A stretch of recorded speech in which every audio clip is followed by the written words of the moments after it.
মাছের মাথা ও তেল দিয়ে দারুণ সুস্বাদু বাঁধাকপি বানানোর জন্য প্রথমেই কুচনো বাঁধাকপির মধ্যে আলু, নুন ও হলুদ গুঁড়ো, অল্প জল আর মটর বা কড়াইশুঁটি মিশিয়ে একটু সিদ্ধ করে নিয়ে জল ঝরিয়ে নেব।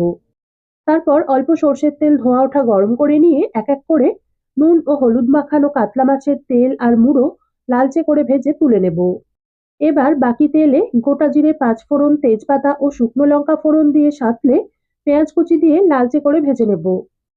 এরপর একে একে রসুন বাটা, ধনে গুঁড়ো, লঙ্কা ও হলুদ গুঁড়ো, অল্প জল, আদা বাটা, টমেটো কুচি এবং স্বাদমতো নুন মিশিয়ে মশলা থেকে তেল আলাদা হয়ে আসা পর্যন্ত কষে নেব।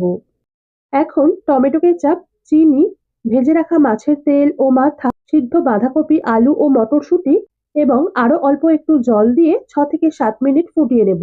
শেষে ধনেপাতা কুচি, গরম মশলা গুঁড়ো এবং গাওয়া ঘি মিশিয়ে নামিয়ে নেব।